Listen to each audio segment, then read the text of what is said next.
Welcome to Harrison Clarke's YouTube channel, where we break down complex construction topics into simple, easy to understand insights. My name's David Wallbridge, Associate Director, and today we'll be diving into the world of tendering in construction contracts. Tendering is a process through which construction projects are competitively awarded to contractors. It involves inviting bids from potential contractors who wish to undertake the work. This ensures transparency, cost effectiveness, and the best suited contractor is selected for the job. The key objectives of tendering include securing competitive pricing, maintaining quality standards, and ensuring fair competition. The time and effort put into making the tender documents, which will state exactly what's needed, and depending on the type of contract, how to complete the works, is critical to ensuring clients get the best prices and contractors can work effectively.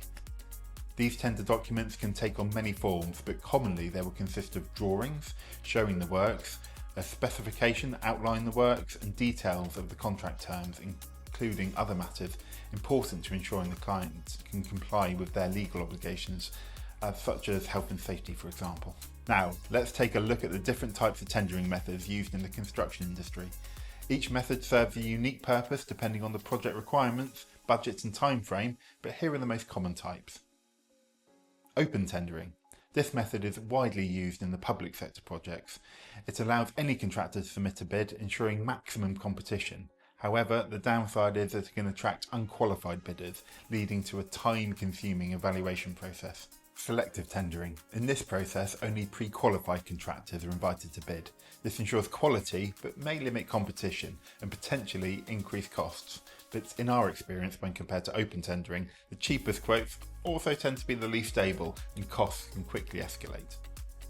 Negotiated tendering uses mainly for specialised projects. This involves direct negotiation between clients and a preferred contractor. While it speeds up the process and ensures expertise, it can risk reduced competitiveness and costs. Serial tendering. A contractor agrees to complete multiple projects based on pre-agreed rates. This method is efficient for ongoing works but may lack price competition. Two-stage tendering involves an initial tender for a selected contractor based on preliminary costs and capabilities, followed by a second stage tender for final pricing. It promotes collaboration and can increase the time, but it can increase the time the tender process takes. As with most things in life, we all want things to happen now, but a critical factor in the tendering process is the tender period, the time given to contractors to prepare and submit their bids. But should you opt for a short or a long tender period? Let's weigh the advantages and disadvantages of both. We'll start with the short tender periods. For simple or strictly defined works, this may be advantageous as it can allow for faster decision making, reduced delays and quicker mobilisation. But for more complicated tenders, it will lead to rushed submissions, potential errors in cost estimates and fewer bids due to time constraints. It is also important to remember that less time to price items will pose a greater risk to contractors who err on the side of pricing higher and work against getting the best prices to complete the works. Moving on to longer tender periods, this allows contractors to conduct a thorough cost analysis, leading to more accurate bids. It also increases competition and ensures quality submissions.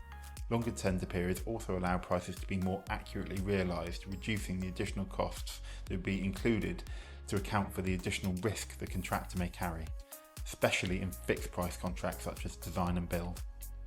The downside is that this can delay project commencement, increase administrative costs, and keep the capital that may be tied up in land value or the existing property, adding to the financing cost for the project overall.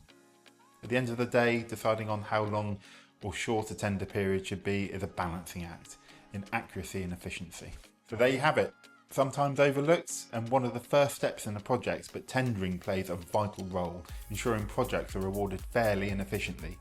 Choosing the right form of tender and setting up an appropriate tender period can significantly impact project outcomes.